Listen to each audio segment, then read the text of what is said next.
বাঁচতে হয় আল্লাহকে বাসন, ভালোই যদি বাঁচতে হয় রাসূলকে বাসন।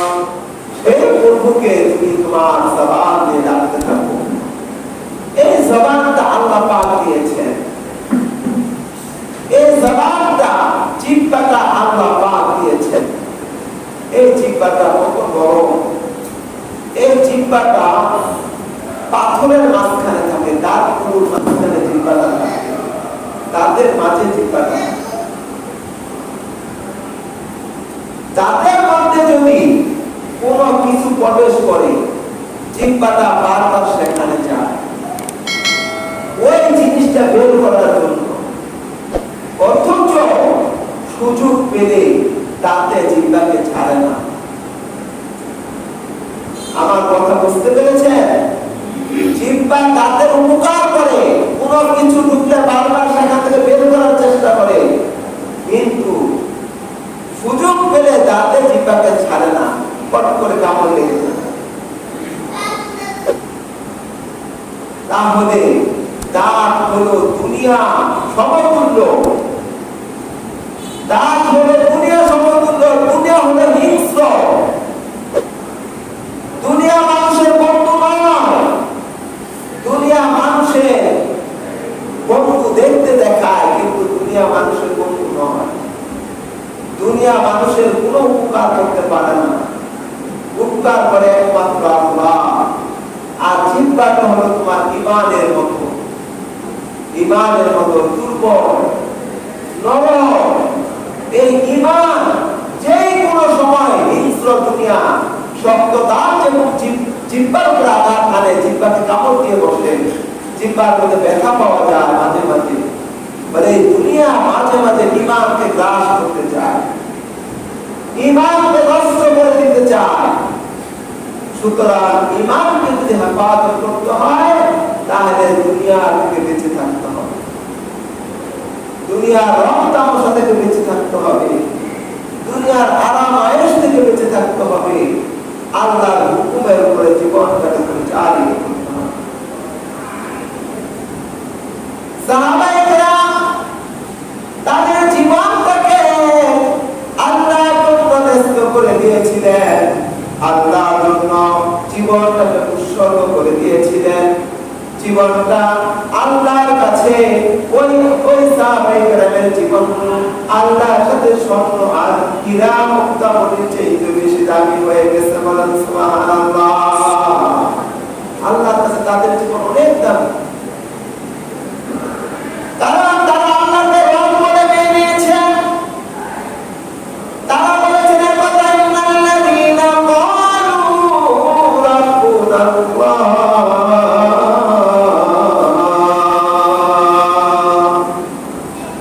তারা আল্লাহকে রব হিসাবে মেনে নিয়েছেন। তারা বলেছেন নিশ্চয় আমাদের প্রভু একমাত্র আল্লাহ। আমাদের প্রভুকে বলে আল্লাহ। এই জন্য আল্লাহর নাম নিতে হবে, সবসময় আল্লাহ স্মরণ রাখতে হবে। আল্লাহ আল্লাহ ক্যা মুবারক নাম হ্যায়, আল্লাহ আল্লাহ ক্যা মুবারক নাম হ্যায়, আল্লাহ আল্লাহ আশিকোं का काम है। আল্লাহ তাকে বলে যারা আল্লাহ প্রেমী, যারা আল্লাহকে ভালোবাসে, তারা আল্লাহর নাম সব সময় স্মরণ করে, কখনো আল্লাহকে ভুলে যায় না। হাঁটতে গেলে আল্লাহ, মসজিদে ঢুকতে গেলে আল্লাহ, রাস্তায় চলতে গেলে আল্লাহ, ঘরে ঢুকতে গেলে আল্লাহ। কি বলেন? সব জায়গায় দোয়া আছে না? সব জায়গায় দোয়া করে, রাস্তায় চলতে গেলে ডাইকে চলে, সালাম কালামে চলে, জিকির জিকিরে চলে। হ্যাঁ, মসজিদে ঢুকতে গেলে ডান পায়ে প্রবেশ করে, মসজিদ থেকে বের হতে বাম পায়ে প্রবেশ করে এবং বের হয়। এটা কিসের কারণে হয় বলে? সে আল্লাহকে ভালোবাসে, আল্লাহ রাসূলকে ভালোবাসে। এই জন্য সর্বক্ষেত্রে আল্লাহকে ভালোবাসতে হবে আর তার রাসূলকে ভালোবাসতে হবে। আল্লাহ বল, আল্লাহ রাসূল সব সময় যদি ভালোবাসা রাসূলের দিলের মধ্যে থাকে, সেই ব্যক্তি মুমিন। আল্লাহর ভালোবাসা যদি দিলের মধ্যে থাকে, সেই ব্যক্তি হচ্ছে মুমিন। সুবহানাল্লাহ। ভালোই যদি বাসতে হয় আল্লাহকে বাসো, ভালোই যদি বাসতে হয় রাসূলকে বাসো। কাউসারের মালিক যিনি, কাউসারের মালিক যিনি, তাহাকে ডাকো, ভালোই যদি বাসতে হয় আল্লাহকে বাসো। সাহারাতের বিছানাতে নিচে যন্ত্রণা, সাগরের পানি দিল তৃষ্ণা মিটে না, সাগরের পানি দিল তৃষ্ণা মিটে না। কাউসারের মালিক যিনি, তাহাকে ডাকো, ভালোই যদি বাসতে হয় আল্লাহকে বাসো, ভালোই যদি বাসতে হয় রাসূলকে বাসো। মুমিনের দিলের মধ্যে ভালোবাসা থাকবে আল্লাহ আল্লাহ আল্লাহ রাসূলের, কি বলেন ঠিক না? এই ছাড়া মুমিনের দিলের মধ্যে অন্য কিছু ভালোবাসা থাকবে না। সাহাবায়ে কেরামের দিলের মধ্যে আল্লাহ রাসূলের ভালোবাসা ছিল। তারা দুঃখে দেখেছেন, সুখে দেখেছেন, খেয়ে দেখেছেন, না খেয়ে দেখেছেন, সর্ব অবস্থাতে কোনো অবস্থাতে আল্লাহকে ভুলে যান নাই। আল্লাহকে ভুলেছে বলেন, ভুলে যান না। এক সময় হঠাৎ করে ওমর রাদিয়াল্লাহু তাআলা দুপুর বেলা প্রচন্ড রৌদ্র গরম, মসজিদে নববীতে উপস্থিত। একটু পরে হযরত আবু বকর সিদ্দিক রাদিয়াল্লাহু তাআলা মসজিদে নববীতে উপস্থিত। আর একটু পরে দেখে হযরতে মুহাম্মদ রাসূলুল্লাহ সাল্লাল্লাহু আলাইহি ওয়াসাল্লাম মসজিদে নববীতে উপস্থিত।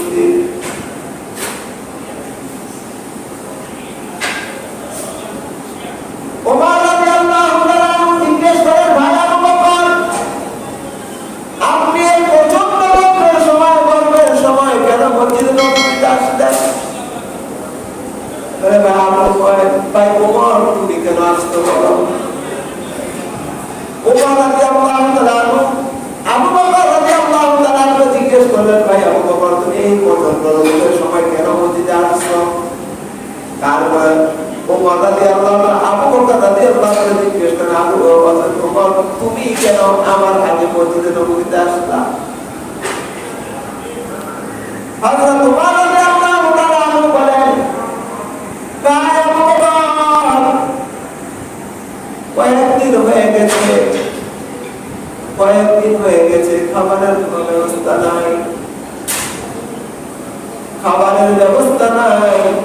এই কারণে খিদার ধারণায় হাঁটতে হাঁটতে মসজিদে নববীতে চলে আসলাম।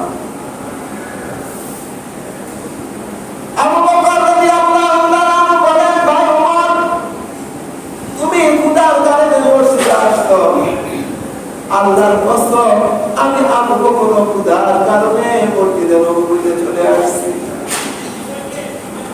আল্লাহ রাসূলকে জিজ্ঞেস করা হলো, ইয়া রাসূলুল্লাহ, ইয়া হাবিবাল্লাহ, আপনি কেন এই টাইমে কখনো মসজিদে নববীতে আসেন না, আপনি কেন আসছেন? বলে, আবু বকর আর ওমর, শুনো, তোমরা যে কারণে মসজিদে নববীতে আসছো, আমি মুহাম্মদ রাসূলুল্লাহ সেই কারণে মসজিদে চলে আসছি। কঠিন অবস্থা। ওমর আবু বকর বলেন, ইয়া রাসূলুল্লাহ, পেটের মধ্যে পাথর, ক্ষুধার কারণে টিকতে পারি না, পেটের মধ্যে পাথর বেঁধেছি, ইয়া রাসূলুল্লাহ। আল্লাহর রাসূল তার শরীর মোবারকের জামাটা সরাই দিলেন, বলে, দেখো দেখো আবু বকর আর ওমর, তোমরা একটা বেঁধেছো, আমি মুহাম্মদ রাসূলুল্লাহ সাল্লাল্লাহু আলাইহি ওয়াসাল্লামের পেটের মধ্যে দুইটা পাথর বাঁধা। দুইটা পাথর আমার পেটে, কি করবো, কি করবো? আল্লাহর কাছে দোয়া করি, চলো দেখি একটু বের হই, দেখি আল্লাহ পাক আমাদের জন্য কোনো খানার ব্যবস্থা করে দেন কিনা। বের হলেন, হাঁটতে হাঁটতে হাঁটতে আবু আইয়ুব আনসারী রাদিয়াল্লাহু তাআলা বাড়ির মধ্যে গেলেন। দেখেন আবু আইয়ুব আনসারী রাদিয়াল্লাহু তাআলা বাড়িতে নেই। জিজ্ঞেস করলেন, সালাম দিলেন আবু বকরের হযরতে আবু আইয়ুবের স্ত্রী রাসূলকে সালাম দিলেন, মারহাবা ইয়া রাসূলুল্লাহ, আল্লাহ রাসূলের কথার পর আল্লাহ রাসূলের পবিত্র কদম আমার গাড়ির মধ্যে পড়েছে। জিজ্ঞেস করা আবু আইয়ুব কোথায়? বলে তিনি তো একটু দূরে গেছে, বাগানে গেছে। যখন তাদের কথাবার্তা হইতেছিল পাশের থেকে আইয়ুব শুনলেন, শোনার সাথে সাথে বুঝতে পেরেছেন হুজুরের কিতাব কারণে হুজুর বের হয়েছে। গাছের থেকে কাঁচা আর পাকা একটি খেজুরের ঝর্ণা, একটা ছোপছোপা আল্লাহ রাসূলের সামনে পেশ করলেন। হুজুর সাল্লাল্লাহু আলাইহি ওয়াসাল্লাম বলেন, হে আবু আইয়ুব, তুমি তো পাকা খেজুরগুলো গেছে জানতে পারতা, তুমি কাঁচা আধা পাকা সর্ব প্রকারের খেজুরগুলো কেন নিয়ে আসলা? আল্লাহ রাসূলের এই কথায় হযরত আবু আইয়ুব আনসারী রাদিয়াল্লাহু তাআলা বলেন, আসমানের নিচে আর জমিনের উপরে যত কিছু আছে, যত বস্তু আছে, ইয়া রাসূলুল্লাহ, সবচেয়ে বেশি আমি আপনাকে ভালোবাসি। সুবহানাল্লাহ। আমার হাবিব যাকে সৃষ্টি না করলে আল্লাহ সারা সৃষ্টি করতেন না, যাকে সৃষ্টি না করলে আল্লাহ জমিন সৃষ্টি করতেন না, যাকে সৃষ্টি না করলে লৌহে কলম সৃষ্টি করতেন না, যাকে সৃষ্টি না করলে আল্লাহ জান্নাত জাহান্নাম সৃষ্টি করতেন না। সেই প্যারা নবী আমার বাড়ির মধ্যে পদার্পণ করেছেন। আমার মনে চেয়েছে আমি সব ধরনের খেজুর আল্লাহ রাসূলের সামনে পেশ করব। আল্লাহ রাসূলের যেটা বেশি ভালো লাগে সেই খেজুরটাই আমার রাসূল গ্রহণ করবে। সুবহানাল্লাহ। তার বিবিকে বলেন, আবু আইয়ুব আনসারী রাদিয়াল্লাহু তাআলা আনহু তার বিবিকে বলেন, ও আমার নবীর বিবি, আল্লাহ রাসূল আমার বাড়িতে আসছেন, আবু বকর আসছেন, ওমর এসেছেন, একটু আটার ব্যবস্থা করো, আটা দিয়ে রুটি তৈরি করো, আর ছোট্ট একটা ছাগল ছানা আছে, এটা জবাই করে দিয়ে এটা গুনাহ করার ব্যবস্থা করো। ছোট্ট ছাগল ছানা জবাই হয়ে গেল, আটা কামড়া তৈরি করে রুটি বানানো হয়ে গেল। আল্লাহ রাসূলের সামনে হযরতে আবু বকর, হযরতে উমর তিনজন যখন বসে আছে, তার সামনে দস্তরখান বিছানো হলো, আর সেই খাবার আল্লাহ রাসূলের সামনে পরিবেশন করা হলো। আল্লাহ রাসূল ওই রুটির দিকে আর ওনার কুশলের দিকে তাকিয়ে আছেন, আর তাকাতে আল্লাহ রাসূলের চেহারা মোবারকের দিকে হযরতে আবু বকর তাকিয়ে আছেন। খাবার সামনে এসেছে, পেটের মধ্যে প্রচন্ড খিদা, পেটের মধ্যে কয়েকদিন যাবত খাবার যায় না। এই অবস্থাতে আল্লাহ রাসূল দস্তরখানে হাত দিলেন। আল্লাহ রাসূল দস্তরখানে হাত দিয়ে ওই খাবারের দিকে এক নজরে তাকিয়ে আছেন, আর আল্লাহ রাসূলের চোখ মোবারক থেকে ঝরঝর করে পানি বের হতেছিল, পড়তে গড়াইতেছিল। আল্লাহ রাসূলের চেহারা থেকে যখন চোখ পানি বের হতেছিল, দেখে হযরত আবু বকর কেঁদে দিলেন, হযরত উমর কেঁদে দিলেন, আর জিজ্ঞেস করলেন, ইয়া রাসূলুল্লাহ, ইয়া হাবিবাল্লাহ, সুন্দর খানা আবু আইয়ুব আনসারী আমাদের জন্য ব্যবস্থা করেছেন, আপনি খানা দেখে তো কখনো কাঁদেন না, আজকে এত সুন্দর খানা দেখে কেন কাঁদতেছেন? ইয়া রাসূলুল্লাহ, আমরা জানতে চাই।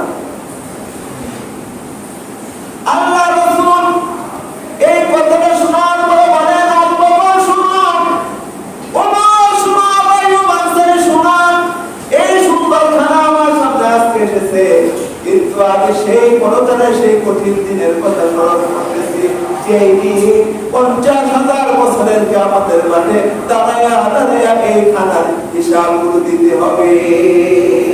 সুবহানাল্লাহ।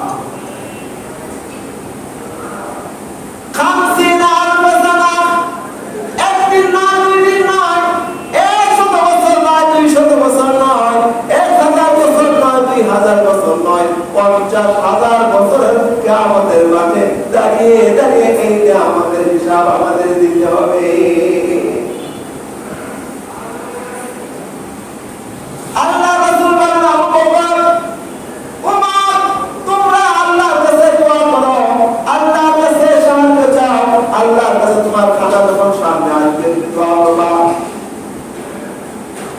খানা আসবে সামনে দোয়া করবা, আবার খানা যখন খাইবা তখন দোয়া করবা, খানা খাবার শেষে তুমি যখন দোয়া করবা, হয়তো আশা করা যায় আল্লাহ তোমার এই যে আমাদের হিসাব, এই যে আমাদের মাথার কিয়ামতের মাঠে সহজ করে দিবে। কিয়ামতের মাঠে যদি হিসাবকে সহজ করতে চাও তাইলে নিয়ামতের শুকরিয়া আদায় করো। সুবহানাল্লাহ, নিয়ামতের শুকরিয়া আদায় করো, নিয়ামতের শুকরিয়া আদায় করো। আল্লাহ রাসূল বলেন, আবু আইয়ুব, তুমি আমার সামনে খানা এসেছো, কিন্তু আমাদের কলিজার টুকরা ফাতেমা, আমি ফাতেমাকে বড় ভালোবাসি, কারণ ফাতেমার মতো জ্ঞানী গুণী মেয়ে আমি এই জগতে আছে কিনা। সবচেয়ে জ্ঞানী মেয়ে হচ্ছে কারণ ফাতেমা জ্ঞানী হওয়ার কারণে, ফাতেমা বুদ্ধিমত্তা হওয়ার কারণে, ফাতেমা আল্লাহ তাআলার কাছে আমলি আবেদা জাহেদা হওয়ার কারণে আল্লাহ রাব্বুল আলামিন ফাতেমা রাদিয়াল্লাহু তাআলা আনহাকে জান্নাতের সরদারি হিসাবে ঘোষণা দিয়েছেন। সুবহানাল্লাহ, সাইয়্যিদাতুন নিসাই, জান্নাতের সরদার হবে হযরত ফাতেমা জাহরা রাদিয়াল্লাহু তাআলা। বলে তিনিও সবর করেছেন, বলে আমার সামনে যে খানা পরিবেশন করেছ, একটুখানি খানা, একটুখানি রুটি আমি আমার মেয়ে ফাতেমার জন্য নিয়ে যাও, কারণ ফাতেমার ঘরে আজকে থেকে 7 দিন যাবত চুলা জ্বলে না। 7 দিন ধরে চুলা জ্বলে না। সেই প্রিয় ফাতেমার কিন্তু আমার খানা লাগে। এই জন্য নবীজির কষ্ট, ফাতেমার কষ্ট, আবু বকরের কষ্ট, উমরের কষ্ট, বলে এটা আমরা শুনতে পারি কিন্তু আসলে বুঝতে পারি না, বোঝা যায় না। আবু হুরায়রা রাদিয়াল্লাহু তাআলা এক সময় রাস্তায় পড়ে গেছেন, গড়াগড়ি করতেছেন, মানুষের মনে করছে আবু বকরের মনে মির্গি পাই হয়েছে। ঘাড়ের মধ্যে মির্গি পাই হইলে ঘাড়ের মধ্যে পাড়াইলে মির্গি পাই কম, আর একটু সারু মির্গি পাই মনে করে তার ঘাড়ের মধ্যে পাড়ানো একটু পরে খুশ হয়েছে। তখন হযরত আবু হুরায়রা রাদিয়াল্লাহু তাআলা বলে, ভাই আমার মির্গি হয় নাই, ক্ষুধার কারণে অস্থির হয়ে গেছি, এই জন্য আমি মাটির মধ্যে গড়াগড়ি শুরু করি। কি কঠিন অবস্থা গিয়েছে সাহাবায়ে কেরামের জীবনে, কি কঠিন অবস্থা গিয়েছে সাহাবায়ে কেরামের জীবনে। এই জন্য আল্লাহকে ভয় করতে হবে, আল্লাহ রাসূলকে ভয় করতে হবে, আমাদের সাহাবায়ে কেরামকে ভালোবাসতে হবে, সাহাবায়ে কেরামের আদর্শকে আমাদের জীবনে বাস্তবায়ন করতে হবে। কারণ পৃথিবীর মধ্যে আমাদের একদিন বিদায় নিতে হবে। প্রত্যেকটা আমল, ভালো আমল করলে সেটার হিসাব আল্লাহ পাক গ্রহণ করবেন, খারাপ আমল করলে সেটার হিসাব আল্লাহ পাক গ্রহণ করবেন। আল্লাহ পাক কোরআনে কারিমে বলেন, আল-ইয়াওমা তুজজা কুল্লু নাফসিন বিমা কাসাবাত লা যুলমাল ইয়াওম ইন্নাল্লাহা সারিউল হিসাব। এমন একটি সময় আসবে বিন্দু পরিমাণ আল্লাহ বান্দার প্রতি জুলুম করবে না। প্রত্যেকটা মানুষের ন্যায় আমল আর বড় আমলের হিসাব দিতে হবে। সেদিন আমরা যেন নেককার হয়ে যাই, আমরা যেন ঈমানওয়ালা হয়ে যাই, আল্লাহর কাছে সম্মানিত হয়ে যাই, আমাদের আমল নামা যেন সেদিন ডান হাতে চলে আসে, সেই জন্য আজকে আমাদের মেহনত করতে হবে। কি না বলে? আল্লাহ পাকের কাছে দোয়া চাইতে হবে, সাহায্য চাইতে হবে। আল্লাহ পাক যেন আমাদেরকে সিরাতে মুস্তাকিমের উপর পরিচালিত করেন। আল্লাহ পাক, আমরা আল্লাহ পাকের কাছে এই আশা রেখে আল্লাহ পাক যেন আমাদের সবার জন্য জান্নাতুল ফেরদাউসের নসিব করেন। সকলে বলেন আমিন। সুবহানাল্লাহি ওয়া বিহামদিহি, আলহামদুলিল্লাহি রাব্বিল আলামিন।